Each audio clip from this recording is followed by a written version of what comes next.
Tonight, we descend into a world of loot drops, boss fights, and questionable life choices, where survival isn't guaranteed and dignity is optional. Welcome back to another matchup from Who Would Win Masters. I am Sam Proof on all the socials, and in this episode, representing Marvel Comics, the foul-mouthed anti-hero who breaks as many bones as fourth walls, because with great power comes great irresponsibility, it's DeadPool. And representing Ace Books, the roguelike and torchlight knife fight where the loot's bright and the mood's light, and the monsters bite, and the dungeon screams psych, it's Dungeon Crawler Carl. Our guest tonight and returning challenger, a man who learned to dungeon crawl before he could dungeon walk, it's comedian Kevin Israel. Kevin, welcome back.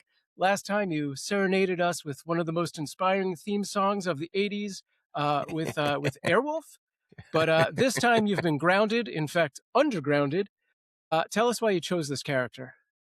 I have been reading the Dungeon Crawler Carl books since I think now for 3 years. I started late. I just finished the 8th book, which came out, I believe it came out in May, and it's just a fantastic series. Carl is such a great character. He's got a huge arc throughout the series, and he's a really interesting hero, sometimes in a bit of an anti-hero, a reluctant hero. And I'm really excited to beat Ray again.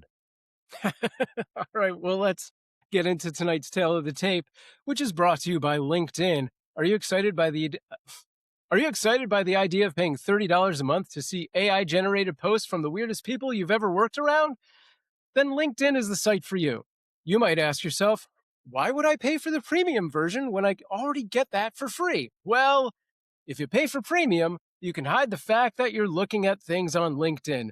And that's our guarantee. LinkedIn, where professionals go to lie. Please like my post, and if you see this, it's important, I think. The algorithm.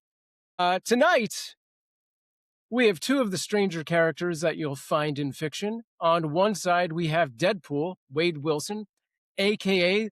the Merc with a mouth that combined all the cool things about Deathstroke, Snake Eyes, and Spider-Man and blended it all together into a giant scoop of psychotic mania. DeadPool has been both a hero and villain, depending on the story, sometimes both at once, and his fourth wall breaking moments are what truly defines him as a character. DeadPool was created by Rob Liefeld and Fabian Nikisha, and first debuted in the comic book The New Mutants number 98 in 1990. On the other side, we have a newcomer to the world of heroic fiction with Dungeon Crawler Carl. Carl lives in a world where an alien corporation has wiped out most of humanity and stripped the Earth for its resources. Carl is one of the survivors who is forced to compete in an intergalactic reality game show where contestants work their way through Dungeons & Dragons-inspired dungeons, among other things. Competing alongside his ex-girlfriend's cat, Donut, Carl strives to win the show to stick it to the alien corporation who doomed his planet. Dungeon Crawler Carl was created by Matt Dinneman and was first self-published in 2020. That's who we're talking about on today's episode, so let me introduce who we're talking with, the man who once said to be 20 feet tall, 12 metric tons, one half of the destroyers of the universe. It's Ray Stacanis. Ray, what are these words coming out of my mouth? Listen, I'll start again. Cat, calm down. When I was in my pro wrestling days, when I was a younger gentleman, find those videos someday online. I was one half of one of the most powerful tag teams in all of southeastern Michigan. The entire Detroit metro area. We were known as the Destroyers of the Universe. And combined, we were announced coming to the ring as being 20 feet tall, weighing 12 metric tons, which is strange because when I came out individually, I was referred to as standing 20 feet tall, weighing 12 metric tons. I'm starting to think my partner was actually a ghost. The point I'm trying to make in all of this is, last time he was on the show, Kevin Israel did me dirty. I'm going to say right now. And it wasn't just that Kevin came uber prepared to take an 80s icon and Airwolf against my Lord of the Rings dragon Smog. I still feel like I absolutely won that matchup, and people just weren't hearing what I was putting down. And they were really connecting with Kevin's argument. And then our fans on Patreon, who I thought were going to have my back through it all, threw me directly under the bus and said, no, Ray, hashtag Ray is wrong, but we know that can't be true. So here I'm glad he is back. I honestly don't know a lot about Dungeon Crawler Carl other than everybody and their brother and sister and dentists and cousins or everyone's reading it. And I don't read it because I don't read books, very famously. So I'm here for all of us non-book readers to stick it to these nerds once and for all. Have you considered singing us a song about your character? I think that worked for Kevin last time. So. I believe it could be in the works today. We are going to have to see what we come up with in post. All right. Well, with that said, it is time for our rules in under a minute. Here are your rules for Who Would Win Masters in 1 minute. Number 1, there will be 3 timed rounds with counterpoints allowed. Number 2, characters will have no prior knowledge of their opponent and no outside interference will be allowed. Number 3, keep the characters in character. Outliers and crossovers will be given less weight. Number 4, battles can be won by death, knockout, battlefield removal, or incapacitation. And number 5, after the battle, I will give my unofficial opinion as to who wins and why. However, I am just one voice. It will be up to all of you on our social media and our Patreon to make your voices heard as to who won. All right. And with that said, Kevin, as our guest, you will start us off for your point number 1. 3 minutes on the clock, starting now. All right. Dungeon Crawler Carl has survived already to date 11 levels of the most brutal tournament known in the universe. The population of humanity is now down to 25 people, and they're not even all humans. And Carl is one of them. He is a survivor. He is a strategist, and he is now a warrior. I have a feeling Ray is going to try to couch him as just an average guy, which, yes, in the first book, which was so long ago in the Dungeon Crawler history, he was an average guy. But since then, he's leveled up. He's assumed warrior classes. He's gotten weapons. He's gotten skills. And he has become what can only be considered the greatest crawler in the history of the dungeon crawl, which has gone on for centuries, near millennia. And Carl stands on top right now. He is not just normal. He's currently a primal race. They're able to assume a race once they enter the dungeon, and he's a primal, which is the singular original race in the universe. He is super strong. He is super durable. He is faster than a normal human, and he has nearly, I believe, maxed out his stats. As if you were looking at his player sheet, he is nearly maxed out. So he is strong, durable, and he has the fighting skill to stand up to DeadPool. Listen, DeadPool is a skilled fighter. He's got the weapons. He's got guns. He's got swords. Carl has seen all of that. Carl has beat monsters. He's beat armies. He's even gone toe-to-toe with gods in the dungeon. And he has come out on top each and every time. He has, in case you don't know what he looks like, he wears a sleeveless leather jacket, a pair of boxers that are covered in hearts, enchanted knee pads, and he is barefoot because the most deadly physical attribute he has is his feet, which can kick through walls and are deadly weapons. Carl is not one to be taken lightly in a physical sense. He has a whole variety of weapons. His inventory of weapons and abilities is 30 seconds incredibly remaining. long. But his one main weapon is a chistera, which is a highlight-like loop which comes from his hand, and he can toss bombs and other projectiles over 1,000 feet. So he doesn't even have to get that close to DeadPool to take him out. He could beat him up close. He can beat him from afar. And DeadPool is just outmatched and outgunned in this round.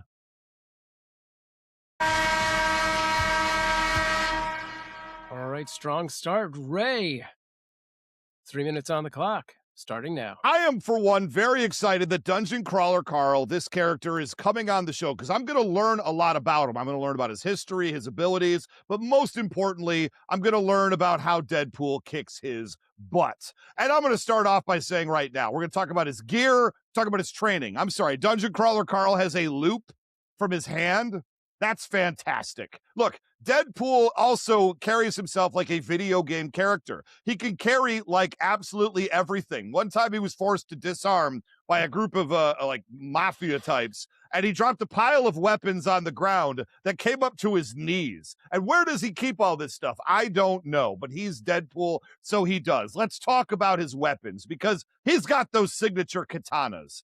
And while, I'm sure Dungeon Crawler Carl, you're going to have some examples of some really extremely good gear that he has. If you're relying on throwing bombs at Deadpool from 1,000 feet away, I think you're going to be in deep trouble.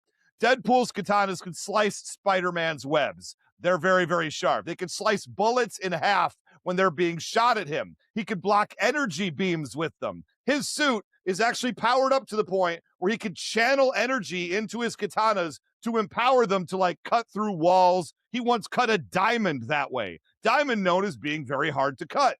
Spoiler alert. And his suit itself, not only can it channel energy, it's very, very durable. He's got wrist guards that can block bullets. It doubles as a parachute sometimes. Why not?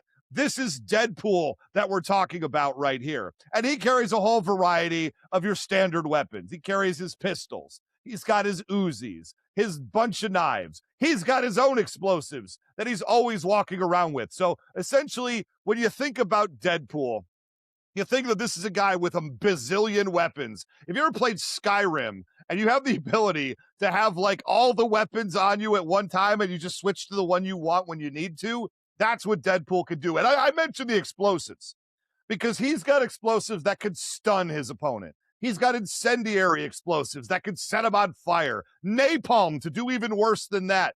Smoke to obscure the area and get away or get close. And of course, a flashbang, which is like a concussive type of grenade, which can, even for a character like Carl, that could deafen him, that can shock him to his core and make it so he can't see anything. And Sam, you're going to really appreciate this. Deadpool also has a grappling hook gun. My goodness, he can grapple to other levels. And I know that's a big deal in your book. And finally, I just want to talk a little bit about the training, because what are we doing here? Dungeon Crawl Carl is a below average intelligence. He's sort of a very basic everyman type of character in these series, at least when he starts. And I know he levels up and his stats go up or whatever. But Deadpool actually has real training. He trained in the U.S. Army Special Forces, as well as the Canadian military, doing something called extreme calisthenics, weightlifting, weapons training, and he was a top-level mercenary. Carl can't touch this guy. All right, Kevin, you got 1 minute for your counterpoint, starting now. He leveled up or whatever, Ray. That's what you got. He just leveled up. Now he can punch through bricks. He can run faster than a cheetah. He's incredibly durable. He's got magic spells out the wazoo. But yeah, or whatever. I'll tell you whatever. He's going to kill Deadpool. And nobody's ever achieved that. But Carl could. All of this training doesn't matter. All of this military experience. There's been Navy SEALs down in the dungeon who didn't survive. They all died and Carl is still there. All the training, all the calisthenics. Oh, good. Deadpool can go do 1,000 jumping jacks while Carl lobs bombs at him from 1,000 feet away and he doesn't stand a chance. Listen, nobody's arguing that Deadpool isn't a great warrior. He is. He's just not up to this level. He wouldn't stand a chance in the dungeon, and he doesn't stand a chance against Dungeon Crawler Carl, who is a truly leveled up, fully statted up monster of a warrior, and he's completely out of Deadpool's league. All right, we've got a lot of equipment on the table here, literally knee-high worth of equipment, and we'll see where things go in our point number 2 after this break.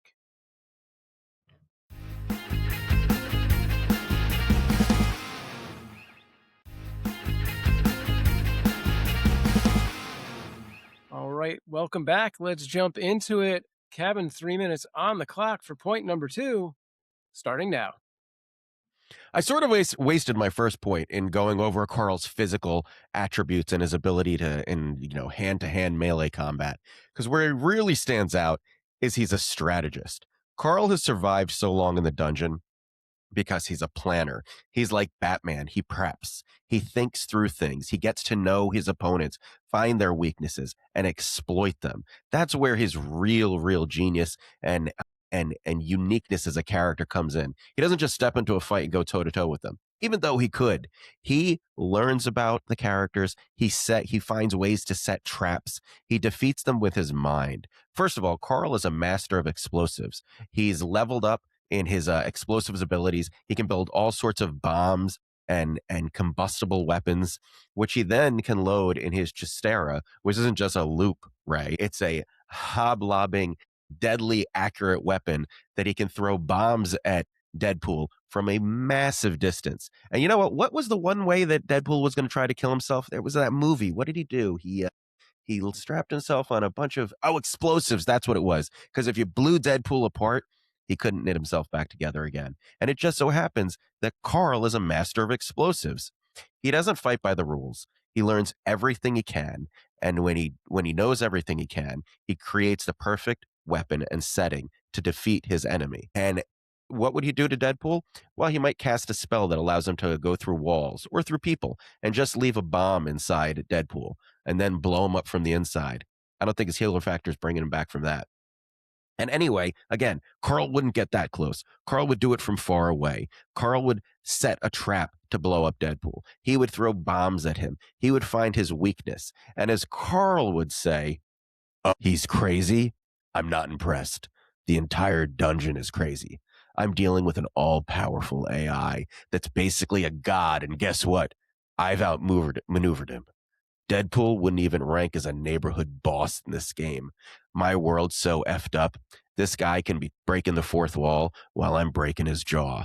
And that's it. Deadpool doesn't stand a chance against the strategy and the mind of Dungeon Crawler Carl. 30 seconds remaining. To continue, he has found himself in so many difficult situations with smarter characters than him, with stronger characters than him, and he's exploited mental weaknesses. And who has more mental weaknesses than Deadpool? He is mentally unstable, and Carl would find a way to weasel inside his head, to exploit the madness that is Deadpool, to get into his weaknesses, and to ensure that he finds victory through all of these little peccadillos that Deadpool possesses. Carl gets into people's brains, he gets to know them, and then he finds ways to find victory, even in the face of defeat. All right, Ray, it's time for your point number 2. 3 minutes on the clock, starting now. Well, a lot to talk about and a lot to break down right there. Speaking of breaking down, it will be Dungeon Crawler Carl breaking down.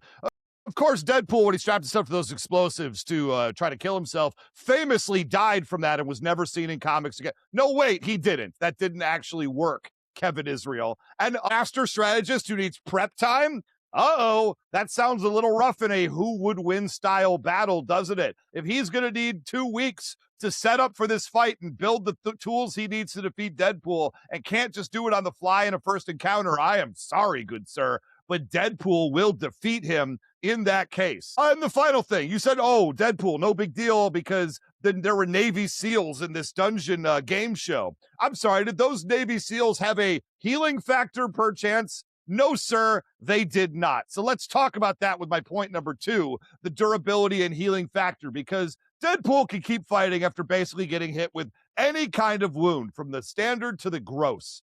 He's been shot. He's been stabbed, crushed, blown apart by explosives, Kevin Israel. He's been torn in two, and he keeps on going. How? Why? It's his healing factor. Look, he had a healing factor specifically designed for him when he was part of that secret undercover program to kind of give him the superpowers that they thought was just going to kill him, right? Because they attributed for his cancer when they made his healing factor, which I think is absolutely fascinating. The Skrulls put his healing factor into a bunch of super Skrulls, but because they didn't have the cancer to sort of like beat it back down again, it grew too big and they all exploded. That's the level of healing factor we're talking about here. It's actually a little bit higher than Wolverine's, which you know is top level.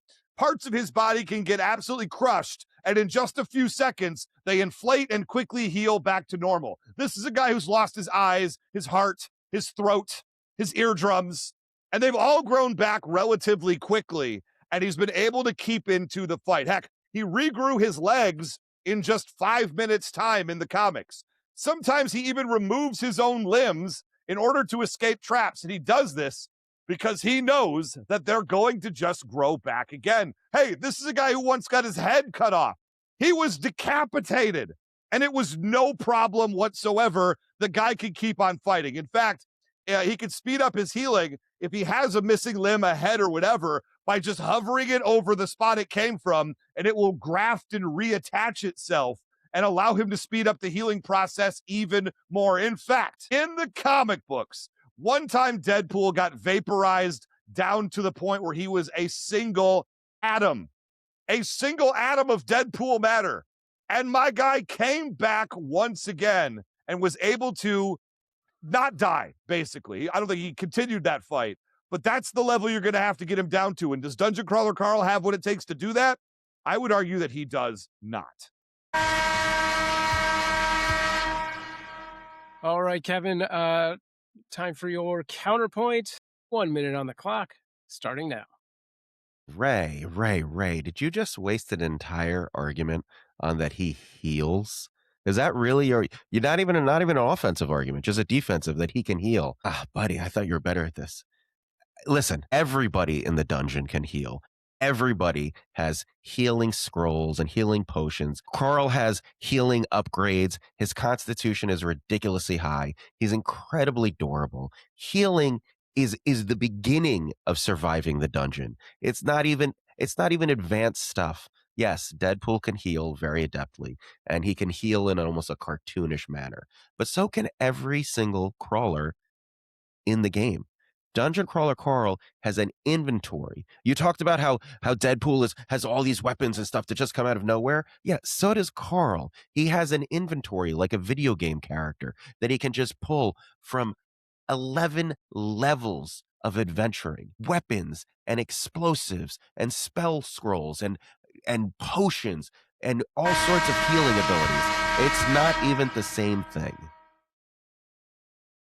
Well, it does sound like we're talking about the same exact characters, whether or not it's the same thing or not, with extreme healing and extreme levels of or item lists. We'll see where things go in our next point after this break.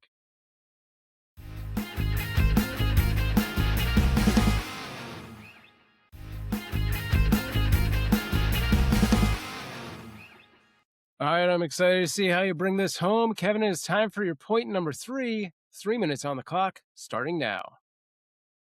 God, a donut. That's how I'm starting this round. Carl's probably second greatest asset to his mind is Princess Donut. That's right. Closest to Sam's own heart is his cat. Carl entered the dungeon with his girlfriend's cat, Princess Donut, who was a champion Persian cat. And upon entering, Donut ate a tablet that made it a sapient cat, so it could talk, it could think, it could express itself, highly intelligent, and it also grew. He's a massive cat. And Princess Donut has often been the most powerful crawler in the dungeon crawl, and she and Carl are a team. They're one and the same. They're absolutely inseparable. People have suggested that there's an illicit relationship going on there. There is not, and I don't like anybody suggesting it, but Donut is an extremely, extremely powerful character. She has one of the highest charismas. She can charm to the point of near mind control. She has bard-like abilities. She can sing and influence people's minds. She is, again, an incredibly powerful spellcaster. Her claws, she has magically enhanced claws that are so strong they can scrape through stone, much like Wolverine's claws. And I don't remember how DeadPool did against Wolverine, but I don't think it went very well. So going up against an opponent with claws like that probably wouldn't do very well for DeadPool. And also, Donut has her own pet, Mongo. Mongo is a genetically altered dinosaur, something sort of like a velociraptor, who is also incredibly deadly and massive. So when you're fighting Carl, you're not just fighting Carl, you're fighting the team of Carl and Donut. And you have to realize that Donut is not letting anything happen to Carl. Donut and Carl are so uniquely combined, and they fight so well together. They can predict each other's thoughts and needs. And this is something that Deadpool is just not going to be able to handle. Maybe Deadpool would be able to put up a fight against Carl, though I don't think so. But Carl and Donut, which is an inseparable 30 duo, seconds I remaining. just don't see it happening. Donut has helped Carl through so many difficult situations. She really helps keep Carl focused on task, and she adds to his both his physical abilities in fighting, his spell casting. She has a huge library of spells and abilities to draw from.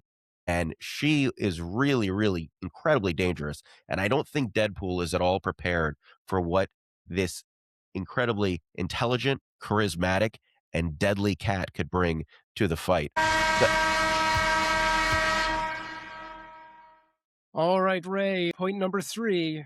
Your third and final point. 3 minutes on the clock, starting now. That is a very fascinating point number 3, Kevin Israel. Well, if you're allowed to bring in pets and then the pets of the pets, I guess it's only fair if I'm allowed to bring in Deadpool's pet. By that, of course, I mean Wolverine. And I think Wolverine should be added to this battle then, obviously. Princess Donut and some sort of ancient mango dinosaur is as well. I'm just saying. Also, I haven't really heard a lot about how Carl is supposed to bring down Deadpool.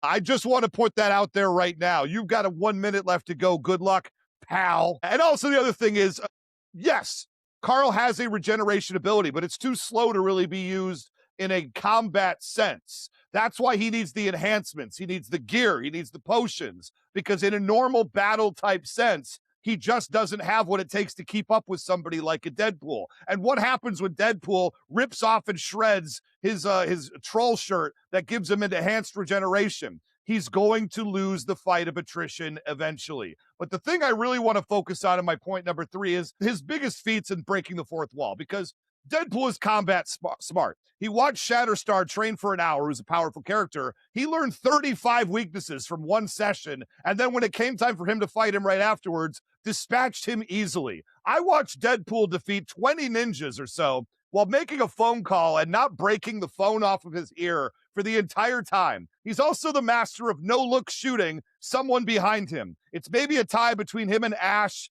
from Army of Darkness, and that's it. I've never seen somebody land so many behind-the-back shots before.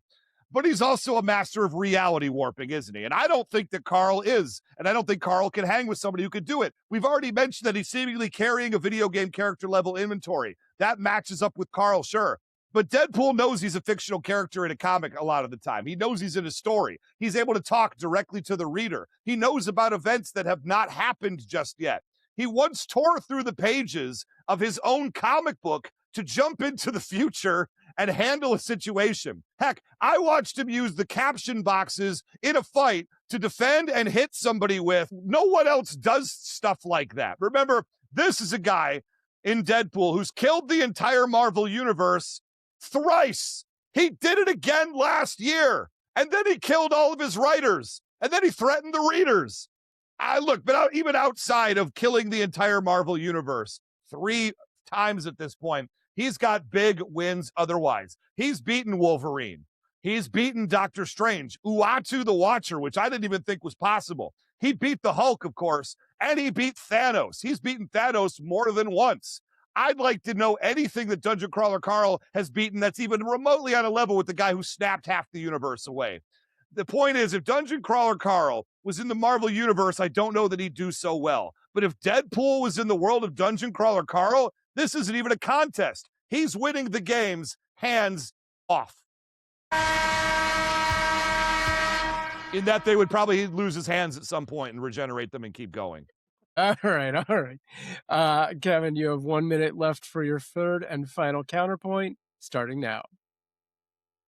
Ray, have you even been listening to what I'm saying, or are you muting yourself and turning the volume down? Because you're just failing on every turn of this.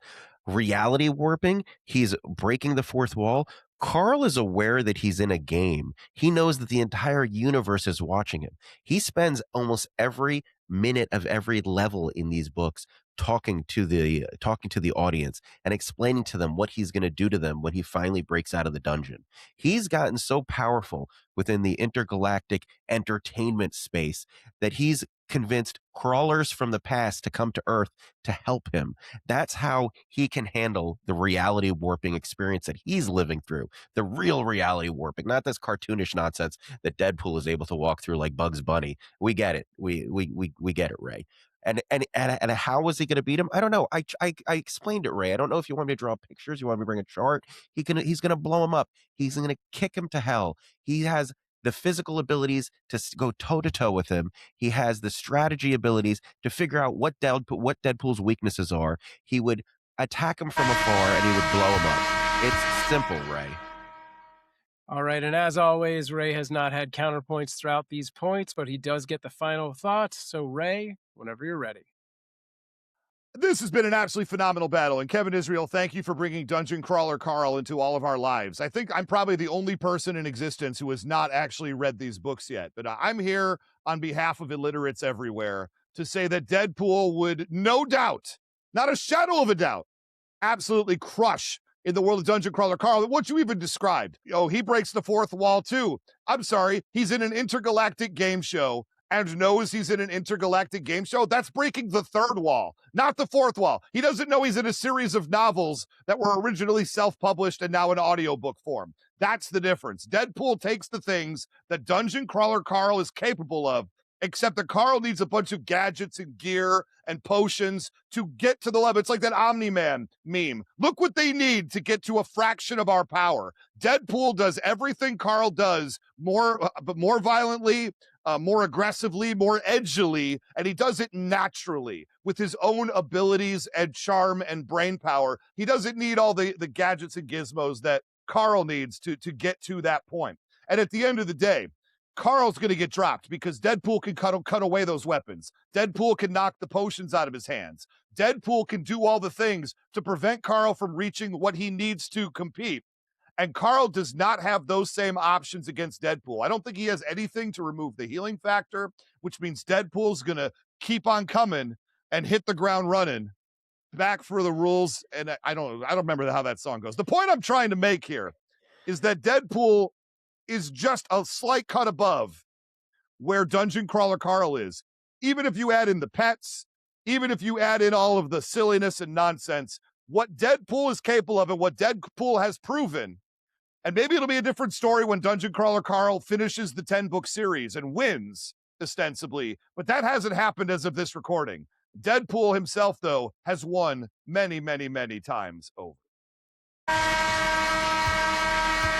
I don't usually give myself a horn here, but I'm that worked up. Okay. All right. Yeah, there's a lot to take in about both of these characters, so I will be back with my decision right after this. All right, gentlemen, great job representing the exact same character. I have no idea what to do with this. No. I also did not know Dungeon Crawler Carl going into this and learned a lot, especially that they were so insanely similar. So, look, we started out with a laundry list of Carl's weapons and skills, but not pants. He's got feats and beats of monsters and gods, while Deadpool has a list that tanks the entire Marvel IP. Both of our heroes, anti-heroes, have regeneration and an endless supply of weapons. From guns and spells, potions and explosives, both characters could equip a small army. Deadpool's got katanas that can cut through diamonds and block energy beams, and do it all in style while twirling around like Linda Carter, blocking bullets with wrist guards. Carl may have lost some time with prep time, as this is a first encounter, and on a second encounter, maybe he's got this locked. But in a first encounter, he's got as much time to prep and set traps as he do to go to the tailor. God damn it. As he does to go to the tailor. Make that work. From grappling hooks and Justeras, both characters can take this fight as far away or as close as they want. But with a sniper rifle in hand, I don't think Deadpool really is going to have a problem with bombs being lobbed from 1,000 feet away. But look, it's time to make the donuts argument. This feels like a make or break in both the fight and the rules of the show, where no outside help is allowed. But is Donut so entangled with this character that she passes the sniff test? Would Boba Fett be excluded from the Slave One? He-Man dismounted from Battle Cat, Howard the Duck from his cigar, I guess, which might have powers. I don't know. I haven't seen that movie since the 80s. I do believe this will be a point of contention with our audience, and we'll see how that plays out on the Patreon. But Ray says, even with Pets of Pets, DeadPool has this, though he doesn't have Wolverine. I definitely don't think that's a fair call. The man who has decades of multiple military trainings behind the back shots, making phone calls, which equivalates to fighting 20 ninjas, which ironically is how hard it is to make this call. Look, in the end, only one man wears the pants in this battle, and for me, the man that defeated Thanos and the Hulk has the advantage with the fourth wall breaking, reality warping, and maybe, just maybe, is off screen right now doing this thing to me, gets it. Either way, I'm giving this to DeadPool. It's fine. I feel like I survived this one more than won it. I was really worried at the inclusion of a Princess Donut and not the inclusion of Deadpool's pet, Wolverine. I was very concerned. I was concerned about the outside interference argument. That's a really tough one. I'm going to let the people decide whether it should count or not. I definitely want to hear the comments on this one because I am in favor of He-Man having Battle Cat.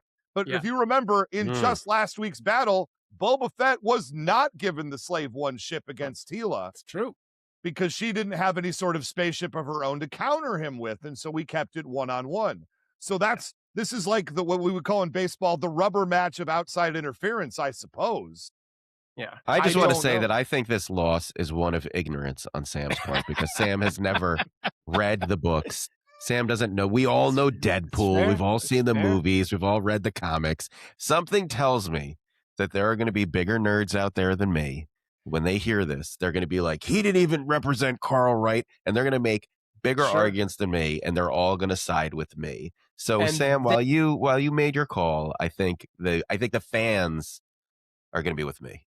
Look, they are welcome to state their case and make their arguments on our Patreon, or even send in a demo tape to come back and rep Carl in a future episode. I do think Ray made some, really good points about Deadpool's ability to sort of disarm Carl's magical abilities and equipment and stuff like that to basically render him more human than human.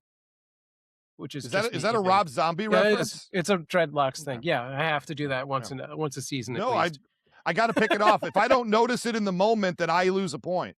So that's exciting. Right. That's right. Now, I am excited for all the Dungeon Crawler Carl fans out there, and I know they are legion at this point.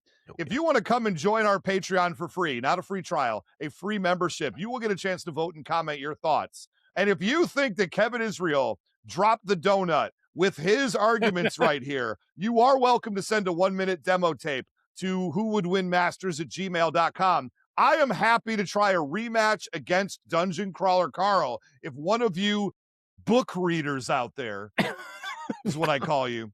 It wants to try to come on and think you could do a better job than Kevin Israel, who's beaten me on the show before. And quite honestly, the way Sam was going halfway through that reveal, I thought was about to beat me in Sam's eyes again. The people have not voted yet. So we'll see how that goes in a week's time. But Kevin, I appreciate you coming on the show. As always, you make me work for every single inch that I get. In Sam's opinion, it did not come your way this time. The people's opinion we'll see. Will probably be the same. But remember when you beat me that other time. Yeah. And he'll be back for the tournament. So yes. We'll see how that goes. And I appreciate the both of you. Thanks for having me. And if I got just one listener to read Dungeon Crawler Carl, of which I get no money towards any promotion. That's right. It's a good thing because it is a great series. All right. Do you also want to tell people where they can find you online? Yeah, you can go to kevinisrael.com for for all my dates and my comedy, and find me on social media. Just look up Kevin Israel. I'm pretty much the only one you're going to find on TikTok and Instagram. I post stuff almost every day. Awesome. Thank you again for joining us. Ray, any last words before we close this out? I'm great. That's all I want to say about that. Look, we are down to single digits needed on our Patreon, single digits of new members, and honestly, free or paid. If you're listening to this and you're not even just a free member, you should go on and do it. Do it. We are down to single digits for hitting the number that I set a little bit ago in order to allow me to show Low Rollers, the no budget comedy movie that I was in roughly 100 years ago about the seedy competitive world of underground marbles tournaments. And I want to show it to you, the people. I want you to see it. And I'm telling you right now, we are within striking distance of that goal of single digits. So if you're seeing this, you could make a real impact in this. Go to patreon.com/who would win masters and join in. We're close. We can get closer. Yeah. And we'll be back with the wrap up episode next week where we're going to review your comments and read your reviews and reveal the tally of the vote that it will be on the Patreon poll. And again, join us over on Discord and the Patreon at patreon.com/who-would-win-masters. And if you've got what it takes to step into the challenger's chair, record a 1-minute video demo of yourself. Email us at who-would-win-masters@gmail.com, and we might see you repping Carl in the future across from Ray. For Who Would Win Masters, this is Sam Proof. Stay strong.